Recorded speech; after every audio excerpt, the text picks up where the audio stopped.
Okay. Hey guys, how you guys doing? Hey everyone. It's been a while.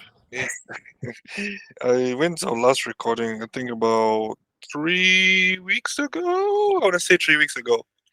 I'm gonna think it's longer. Okay. Yeah. Yeah, Well. Yeah. right. I mean, both of us have been busy anyway. Yeah, we've been very, very, very busy actually lately. How's the new place coming along? Still a headache. Yeah. Just setting it up is really quite a menace. Mm-hmm. It's a lot of paperwork involved, and it's not easy to get. It's not really a me factor. It's more like getting other people to do their parts. Okay. So it's not like I'm not working fast enough. Is I'm expecting everybody else to work fast enough, but they're not. Mm. So therein lies the problem. But Yeah. well, it's getting there. So I saw you made a post about finding people to work with at your place. How's it coming along? we've gotten a few people who have inquired. So we're trying to find a suitable candidate. Mm-hmm. 'Cause I need about two clinical assistants in order for me to run the place. So that is something that I will need to. Hopefully, I can hire someone soon enough. Okay. Someone suitable. But Sonia, being the manager, she's the one who's handling all of that. I'm just posting things. Okay. We have to do job delegation. If I'm going to handle everything, I'm going to go crazy. So I've told her to take charge of who she wants to hire, and she finds them. I mean, I've already given her what I want them to do, which is not much actually. So if she finds anyone suitable within those categories, then we will hire someone. All right, Okay. all right. So let's get down to what we wanted to talk today. So there are a lot of things that I've been wanting to talk about, with regards to training and rehabilitation and whatnot. But today I thought, because I think in the recent time, if you have actually seen that Hisham started doing this thing where he does a cold dip every day for the last 30 days, I think, or the Mm-hmm. next 30 days. It's going on at the moment. And I think we already spoke about cold therapy and how it affects hypertrophy prior to this, but I realized we never spoke about the other end, which is heat therapy. Mm-hmm.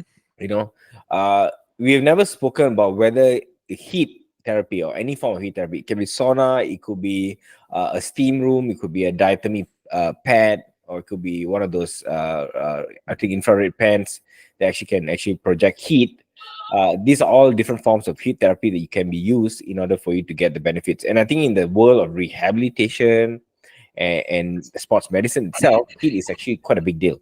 It Okay, is. we use it a lot. I think in your field, so you use it quite a bit, right? Yeah, we use it. A lot of times we do as well. Heat therapy is for chronic issues or scar tissues, Yeah, especially post-surgical scar tissues, whatnot. kind of helps reduce stiffness, right? Correct. Correct. So that is true actually. So yeah, so that is those are things that we actually use. So in the world of rehabilitation, we do use it quite a bit for pain relief and stiffness. Mm. But what I want to cover about today is has there been any evidence that it can do more than that? Yeah, yeah. So I think that this is we even without you going into detail, I can already know it's going to be a good topic because I know you're probably going to cover this, but I'm just going to put it out there. To my knowledge and to date, I have not come across an article that shows the heat therapy somehow improves sport performance in those areas. But maybe you can enlighten us. Yeah. So let's dig into it. It's not gonna be a very long episode. I'm gonna try to keep it short and sweet. Okay. Said Uh, said Dr. Arvind. 1 hour later. a few moments later, we're still talking. So anyway, yeah. So yeah, heat therapy, as we already spoke about earlier, has those effects on chronic pain and stiffness, but it also has profound impact on a number of signaling pathways actually in the body, and these could be namely angiogenesis, which is actually vascular proliferation. That means our body is filled with blood vessels. Okay. And these blood vessels, we have arteries and veins, right? So these blood vessels are very important to carry nutrients around our body into various areas, especially the muscles, the heart. The heart itself has its own blood vascular stuff. Though it gets blood pumping into it, it itself needs blood to be pumped into its muscles, so it's vasculature. Kidneys and brain and all of these places require blood vessels. So angiogenesis is the proliferation of blood vessels. All Hmm. right. Then there's of course the talk about anabolism. Does it cause your body to put on more mass in terms of like muscle mass, for instance? So anabolic pathways are where you put on more mass than you have degenerative pathways or catabolic pathways, which is reducing or atrophy of the muscles. So could it be helping in those sense? The other thing you want to look at when it comes to sports performance is whether it's going to help with mitochondrial biogenesis. So mitochondria is the powerhouse of our body. Without mitochondria, you'll be dead. All right. So mitochondria is where all the adenosine triphosphate or ATP is produced in our body in mass. So we require mitochondria to do that. And if someone's going to perform better in sports, then having more mitochondria will, in fact, actually improve the ability for you to produce energy. You know. And last but not least, does it help with glucose homeostasis? How does it control your blood sugar? Now, the issue with heat therapy and its research, okay, when I looked into, actually looked, I went digging for research papers for the past 3-4 days. And the funny thing is, we have a lot of cell culture studies and we have a lot of rodent studies. And if you checked yesterday or today, you are not a mice. So it is very hard for me to extrapolate whatever that comes from a mice rat study or a cell culture study into all of and every human being, because it does provide us information to work on, something for us to develop on, and see if those hypotheses kind of hold water when it comes to humans. All right. So the research on humans with regards to sports performance and healing and those kind of things with regards to heat therapy uh, is not really as much as we want it to be.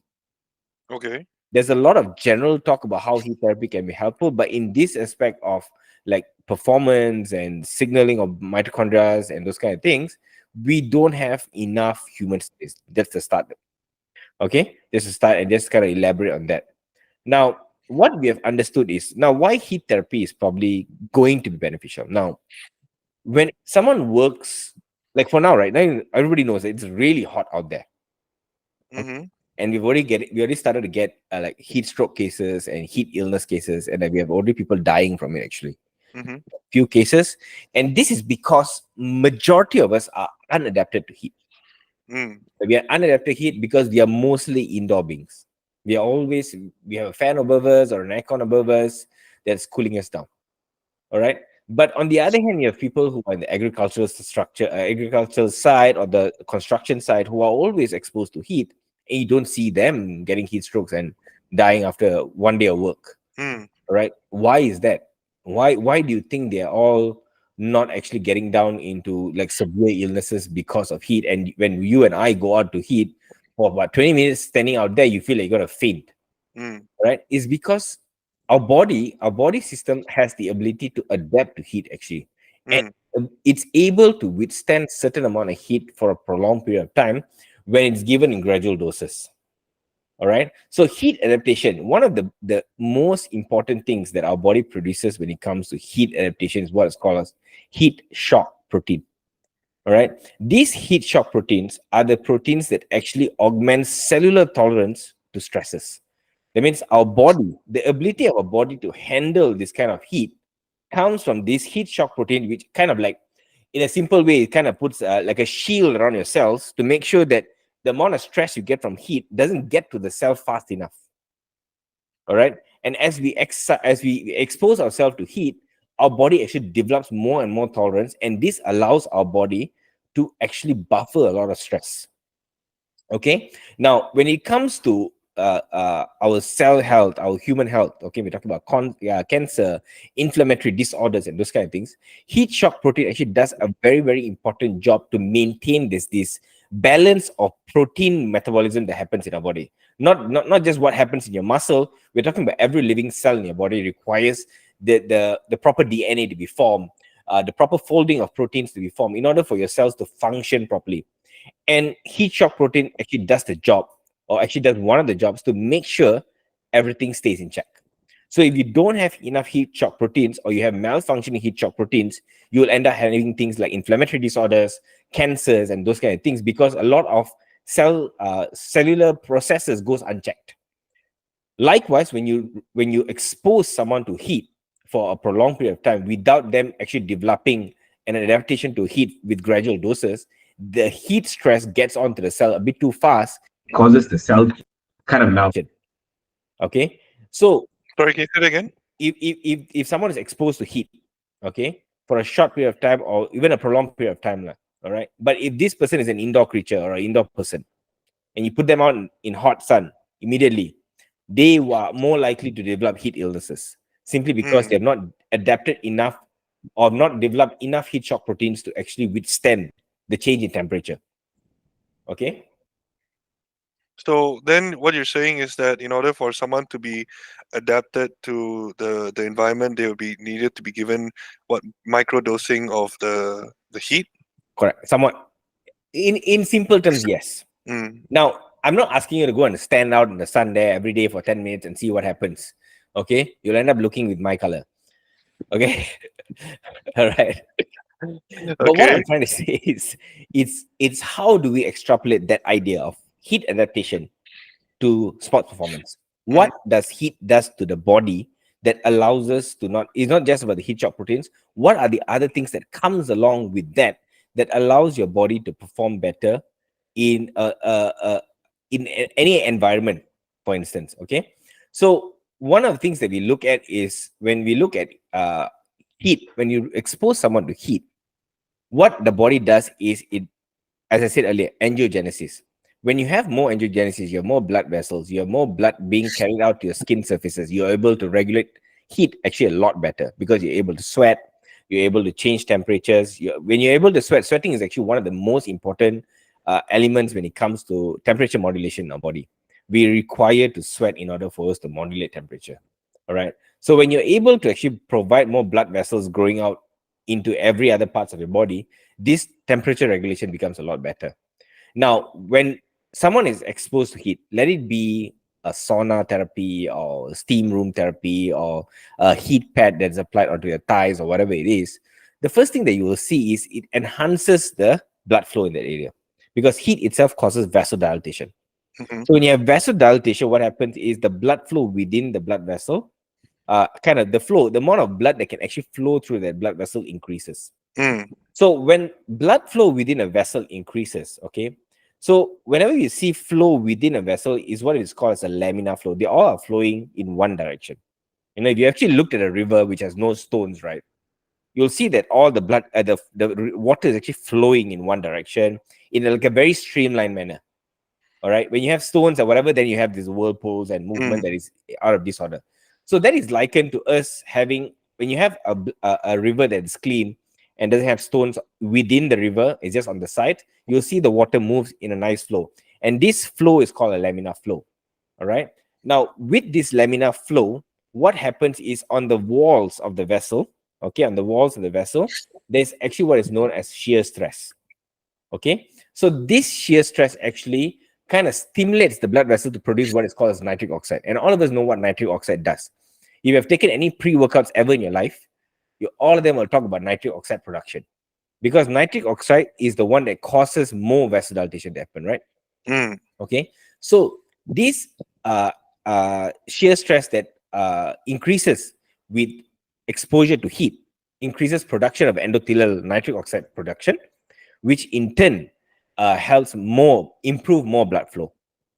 Okay. And on the other hand, it also causes the augmentation of production of things that causes the vessels to grow. Okay, which are called as vascular endothelial growth factors. So that means it allows the vessels to arbitrize a bit more, to grow further and go into more other to other areas to reduce the gap between two blood vessels. Okay. So in simple terms, if I wanted to say something is, if say in one particular plantation, if there's only one river going through the plantation and trying to distribute water into an entire acre of plantation, not every bit of the plantation is going to get equal amount of water at the same rate. All right. Now, if I had three rivers going through that same area of plantation, then Mm-hmm. definitely the distribution requirement of each particular river will reduce. They don't have to work as hard to get the water to the other end of the plantation, right? So likewise, when you have a working muscle, when you have more vessels, more capillaries actually growing into the muscles, you have more blood being distributed, hence better nutrition supply to the entire muscle. All right. So this itself, when you listen to this particular idea itself, you would think that, yeah, that actually would probably actually help performance, because if I could get nutrition into the muscle faster and get out the waste products faster, that will in turn cause better performance simply because you have better nutrition and better end products removed fast enough. What do you think? Make sense? Yeah, going off of that, I would definitely say it makes sense because um, it, when we exercise, our body core temperature rises up. Mhm. And that allows for blood to travel to its necessary area, especially if you're doing a particular movement repetitively. Then it's definitely the blood is going to flow into that direction, and the better the blood flow, the better the performance in that area will be. That's why uh, lifters are encouraged to do some form of aerobic cardio. It's also to actually uh, allow for the better circulation of blood for the heart, especially when it starts pumping. Be- Because there have been studies that show that poor cardiovascular capacity has shown to actually lead to also poor recovery times between sets and whatnot. Exactly. So that is actually one of the most positive benefits of aerobic exercises. It Mm, causes vascular angiogenesis, more mm, vessels being produced. Now, when they did a study in 2018, Hesketh and all did a study in 2018 on young sedentary adults and just exposed them to whole body heat therapy, 40 degrees Celsius and about 40 degrees humidity about 3 times a week. So roughly about an hour a day. You know, what they found was there's an increase in capillary density by 21% and capillary fiber parameter by 15% after mm. the treatment. And this is in conjunction with increments of endothelial nitric oxide production. So what we have understood with all the studies that's being done is with cell cultures and rodents, we realize that with single exposure, I mean, like they expose these rats and even chicken to heat therapy, mild heat stress for a short period of time, it Wait, they increases expose their, chicken to heat therapy, yeah, what they do, they say they're finding ways to make this chicken grow bigger muscles. so then the chicken became what, fried chicken? No, it's mild heat stress. So what happens? They found that these chickens actually increase in muscle mass after mild heat stress. So because their body is able to produce more blood vessels, and these more blood vessel causes the muscles to get more nutrients and encourages growth of these muscles. So what they've seen in humans, we do see some evidence that heat therapy itself causes improvements in capillary density, capillary fiber, the girth of the fibers itself, and the nitric oxide production. And this is very, very helpful simply because it's going to help people who have chronic disorders actually. So they're not everybody is going to get a chance to exercise. Not everybody has the ability to exercise, and there are people who are have ailments or illnesses that prevents them from exercising. So here, when we talk about how heat therapy is actually helping angiogenesis, it begs the question: can someone actually have some of the benefits that exercise actually does just by exposing them to some heat therapy? And the thing is, the outcomes of research are pretty positive when it comes to this. It has shown that it actually can slow down muscle mass loss by just exposing them to a slightly elevated in our body temperature for about 60 to 90 minutes a day. Actually has been shown to actually improve the ability to hold on to more muscle mass, and it has conferred actually better health benefits when it comes to like heart parameters and so on. Okay, so then based on what you just said, is there any truth to hot yoga? Yeah, to a certain extent I would say yes. Because the whole room is like blazing, like hot as hell, and there are people that are exercising in there. So I think the hot yoga just takes your study and just like ramps it up a bit more. But that's the thing, you realize that people are doing hot yoga, the first thing they tell you is they feel more limber. Hmm. Yeah, Oh, why do they that's feel pretty more normal. limber is exactly what it goes on to why we use heat therapy for stiffness. So it actually makes you more limber simply because heat itself, much like when you foam roll, right? Why do you think foam rolling causes increase in flexibility? It's the heat that you do when you apply to the tissue when you're foam rolling is what actually gives you that flexibility. It's called a thixotropic effect. You know, So then in that case, like I know we're just sort of deviating off your current topic, but in regards to the yoga, okay, so during the moment, the core temperatures risen significantly due to the exposure of heat coming from the room, and then they're more flexible, and then they're finished the class and they go back to normal temperatures, room temperature, room. Does the effects carry forward? that's a very good question. So that's what actually we are trying to prove with studies that what we realize with human beings, unlike rodents and cell cultures, is we don't benefit enough from single exposures. We need to do it actually a bit more consistently. So that means if you do hot yoga once a month, it's not going to help you much.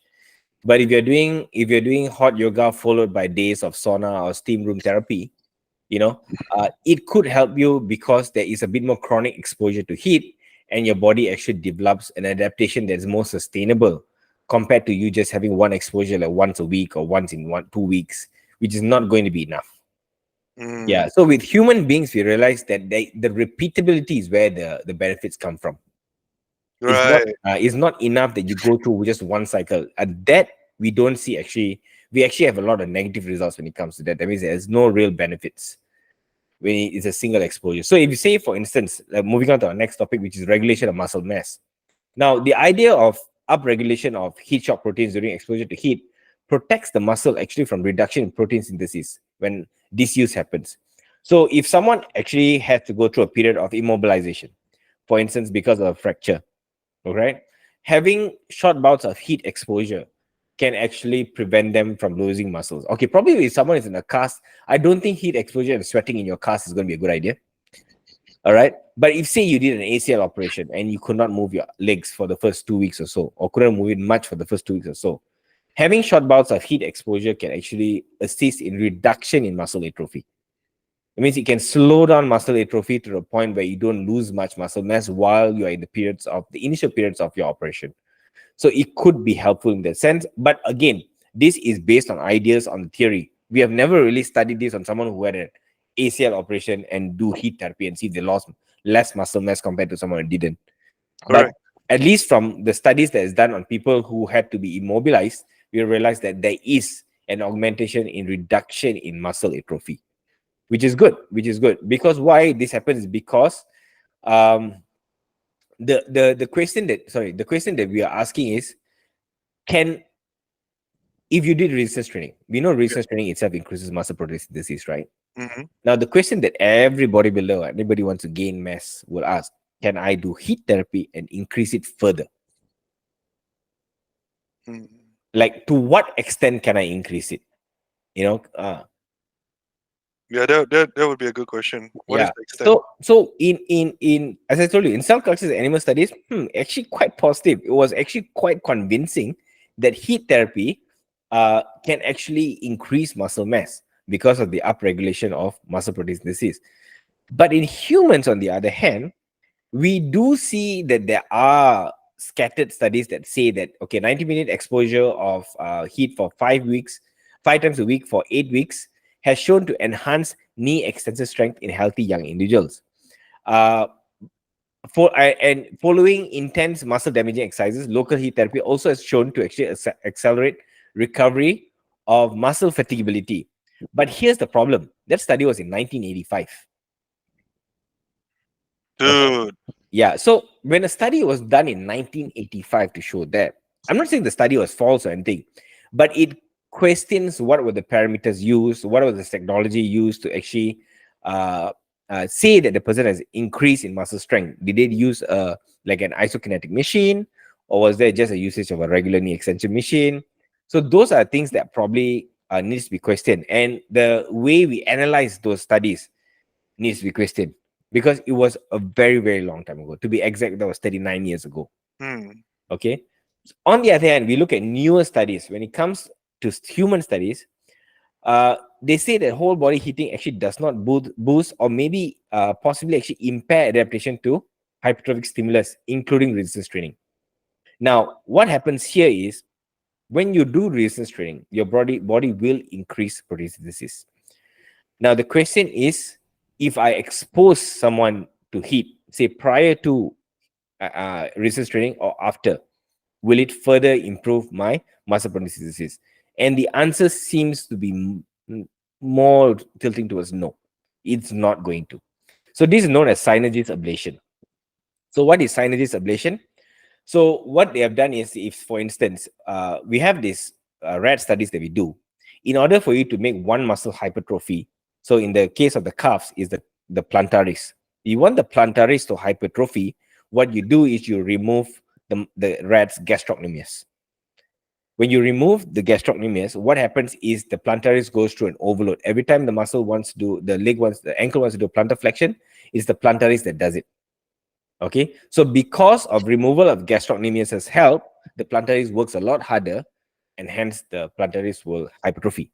Mm. Okay, but when you expose the same uh, animal to heat, there is no further hypertrophy. That Mm. means the act of just already removing the gastrocnemius is enough stimulus for the plantaris to grow. Any more heat therapy, because the ceiling effect has already been met, Yeah. and anything beyond that doesn't make a difference anymore. So in human studies, we are speculating that is the case. We are speculating that if you do resistance training, uh, additional heat therapy is not going to make you gain more mass. Mm. But on the other hand, what most people who did, so when they do like a control study, right? Yes, they did not improve further or more than someone who did not get exposed to heat therapy. But the group that got exposed to heat therapy actually felt more comfortable, recovered a little faster, and the post-exercise DOMS was not as bad. What do you think that is? So that's because that goes back to the blood flow. So there is a possibility that heat therapy itself maybe prepare you for uh, a better training program or better training intensity the next training program. So then it raises the question: is when is the application of this heat therapy needed? The intervention to be done post workout, few days Oh, after, with the current evidence that we have, it sounds like post workout is a more viable option. immediately post. Yeah, immediately post. Okay. Okay, that means if you had a steam room or a sauna room in your gym, then after your resistance training, of course, be hydrated. Don't go there dehydrated. Last thing is the one you try to pick out look from a sauna room. I don't Okay, know, dude. There are some sketchy people in the sauna room and yeah, steam room. okay. I do not want to. It makes me uncomfortable to go there because everyone's just like, some people just like really just don't just walk in without anything, and I'm just like, okay, I'm out. Okay. Now getting back to the topic. So yeah, so that's one part of the argument. The other part of the argument is heat therapy actually activates calcium release from the muscles. Okay, or to be more precise, the sarcoplasmic reticulum. Mm, And this increased amount of intracellular calcium actually has been shown to actually activate mTOR. okay. All right. So when I say mTOR, you got really excited already. Okay, so if you guys don't know what mTOR is actually a particular a pathway that is activated when you want to increase muscle protein synthesis. So when mTOR is activated, what we know is downstream there's an increase in muscle protein production. So heat actually has been shown to upregulate mTOR's activity, which could actually explain why someone loses less muscle mass when they are in the state of immobilization or bedridden for any particular reason. But the problem with this, though it upregulates mTOR, it does not, it goes back to the same situation we had earlier. It doesn't upregulate mTOR high enough more than what resistance training already can do. Okay. So we know now, at least for someone who is in a disease state or immobilized state, this is helpful. But when it comes to someone who has no disorders or immobilization, it is widely inconclusive if heat therapy can actually make you gain more hypertrophy than just regular resistance training. Mm, So at least that's where we are with the research. And I'm talking about this is the research which was done in 2023. Okay. So we have a lot to learn. A lot. If you ask me, I don't want to throw in the decision saying no, heat therapy won't work at all. I mm-hmm. want to say that at least at this point, there's no real bad reason. There's no really. It's not exactly bad to do heat. Go to a sauna or a steam room after workouts. Just that don't expect a miracle after that. You might recover a little better. Your muscles might feel less sore the next day, which could be good. For me that's an advantage. If I could actually feel better after the workout, my muscle feels a lot better after the workout. I feel more recovered after the workout. I think that's a big advantage for someone like us who actually push ourselves to the wall every single time. Mm, You know. Now, when it comes to mitochondrial biogenesis, this is very important simply because it doesn't only affect weightlifters or people who do resistance training. It affects people who actually do aerobic training because mitochondrial biogenesis is very, very important for any repetitive work that requires a lot of ATP production. So what heat therapy has been shown to do is it actually significantly increases the activity of mitochondrial respiratory chain complexes in rodents. Now the question is, does the same thing happen in humans? So in humans, what we have seen is heat therapy to a certain extent may be helpful to upregulate some of these pathways, but the amount of upregulation is not enough to actually change the entire numbers of mitochondria in the human body. And we're talking about exposure to heat for about 6 to 8 weeks. They show there was no significant impact in mitochondrial density or the biochemical pathways in human beings.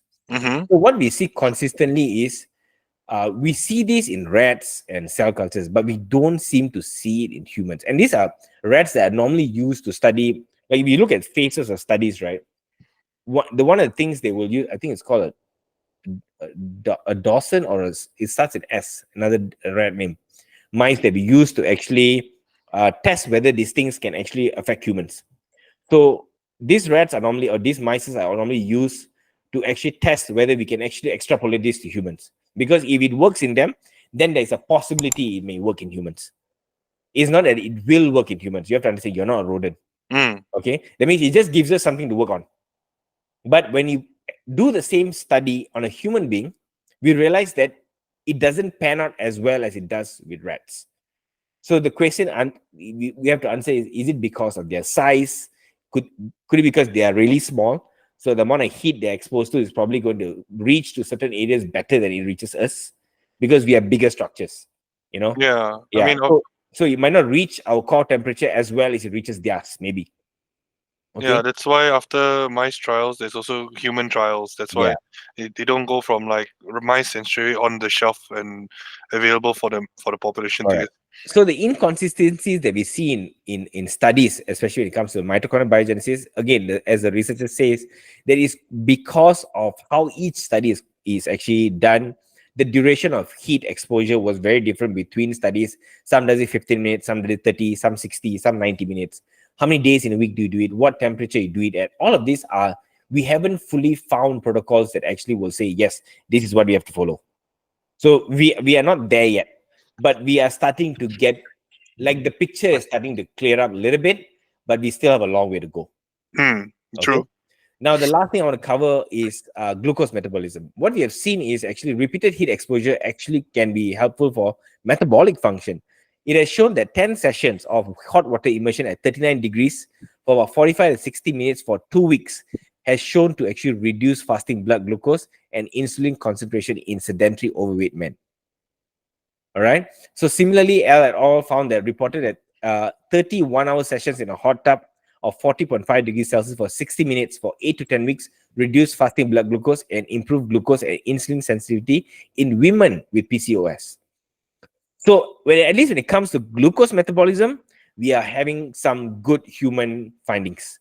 All right. Now, the proposed idea to why they think it works in humans when it comes to glucose metabolism is because when you're exposed to heat, it actually increases AMPK pathway. And AMPK pathway actually facilitates GLUT4 transporters to be adhered to the cell. So Mm. GLUT4 transporters are very important to carry sugar from the blood vessel into the cell. Mm. So much like what exercise does to GLUT4 transporters, they've shown that actually heat has similar effects. Heat has the ability to translocate these GLUT4 transporters to the cell wall, allowing for glucose to enter, hence drop in blood sugar. So this is a very interesting hypothesis that we have seen some positive results. And I feel like with more studies, I think we have something that could be helpful for diabetics or people who have glucose intolerance. Mm. But the only one issue I have with this is if that person is a diabetic with, say, things like nerve disorders that's causing them not to sense heat well, this could be dangerous. Mm. Yeah, that is true. Yeah. So someone who has, like, if you know diabetics, they could have like feet numbness, right? So when you put them into a place which has hot water, it could be quite dangerous to them because they might not be able to regulate if the temperature is too high for them or too, for instance, and that could be very problematic. You know, Yeah. yeah, and then we're talking about people who have things like, maybe for them like dry heat therapy will be more helpful, but again, the regulation of how hot is hot needs to be monitored. I think it can be done, but I think we need like a bit more better protocols to make sure they don't get themselves hurt or Yeah. other problems may creep up. I think that's why So one of the contraindications is nerve damage and whatnot. correct. Correct. You know what I mean? Because when I tell people like it's going to help glucose metabolism, I mean, who else has problem with glucose metabolism? Is diabetics. Diabetes. Yeah. You know, so not and the majority of diabetics that come to hospital already have problems with like they're not playing with HbA1c of 7. They're talking about HbA1c of 9 to 10 and fasting glucose of like 8 to 9.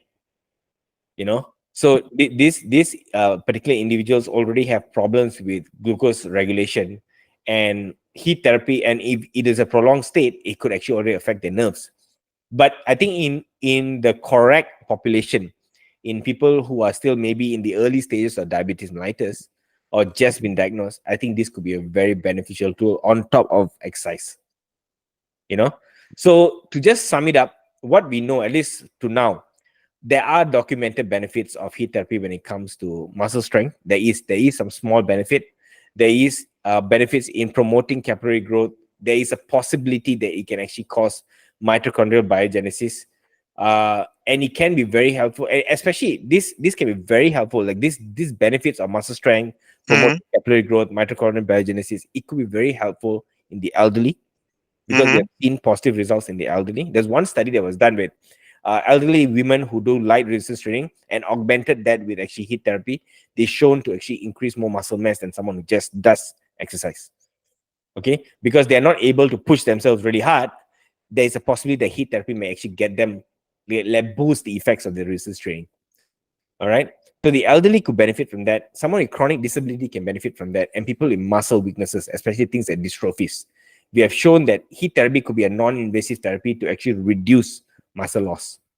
Now, Mm. whether it's going to be benefiting the bros and cyst in the gains world Mm-hmm. is still out there to be explored and to be answered. Yeah. So I think for us, because we are in the allied health and the medical sector, we deal with people who are in the subgroup that probably going to be benefiting from heat therapy. So, like maybe for yourself, if someone comes to you with like an elderly lady comes to you for physiotherapy, you could finish it with some heat therapy, maybe for like 15 minutes or 20 minutes of heat therapy for them before they leave, and you could see actually more benefits for them. Likewise, for myself, I could tell someone who's elderly and those kind of things to actually expose themselves to a short period of heat therapy, either through a steam room or sauna or maybe a warm mat. It could be helpful as well. So these are Mm. things that can be explored and can be helpful. But I hope in the near future we have more answers whether heat therapy can actually augment resistance training further. Maybe with a more concise protocol, with someone with things which are a bit more concise and better design studies to see whether heat therapy can be helpful. Okay. Fair enough. Yeah. So yeah. So I think for the time being, if you want to use heat therapy, it could be helpful for recovery. You know? For sure. Yeah. So that's something that I would probably keep at the back of my mind when it comes to heat therapy. I mean, it's good to know. Yeah. What about those individuals that apply uh, heat heat type modality tools to help with soreness, sprains, strains, muscle induced uh, injuries from training, like yoko, heat packs, heat patches. What do you think about the application? This is not to improve performance, but to sort of mitigate injuries. Sorry, not mitigate injuries, but to help with the perception of pain. If you ask me from the logical standpoint, or at least with the evidence we have right now, it seems pretty logical that it may help Hmm. because if heat itself, but again, yoko and all right, the amount of heat exposure you get from yoko is not very long, you know. So if you're talking about going into a sauna room and you sit there for like 35 minutes to 40 minutes, that's actually a longer heat exposure than just applying yoko, Hmm. because what yoko is probably doing is more of gating the pain rather than actually doing anything else, Mm-hmm. you know. So if it's just going to gate the pain through heat production, then it's not going to be very helpful. But if you're talking about a prolonged exposure of heat following some strains, it could be beneficial actually as compared to ice therapy. I think heat therapy confers better uh, ability to aid recovery than ice therapy, Hmm. especially when you're talking about like muscle strains, right? I definitely feel like heat therapy could be beneficial, but again, if it's like a it's like a massive muscle tear, heat therapy could make you bleed out a bit more. So I guess Hmm. the timing of heat therapy is going to be very important as well. You do want the bleeding to stop first before you actually apply any kind of heat therapy on it. Because if it's going to cause vasodilatation, you're going to bleed more. And then you're going to get a hematoma in that area. So all of that goes down to timing of what kind of injury are we talking about. Like what, if you're talking about just minor soreness and you're using heat therapy for that, I think yes, it could be helpful. But when it comes to muscle tests, especially if you are thinking if it's a grade 2 and above, then I would really use that with caution, at least not Okay. in the initial phase, you know. So logically speaking, I think there will be benefits in the regular gymming population, Hmm. but to what extent is yet to be answered. All right. Good. Thanks for answering the question. All right, I think that's all for today. Okay. Thank you guys for listening in. Stay tuned for the next episode.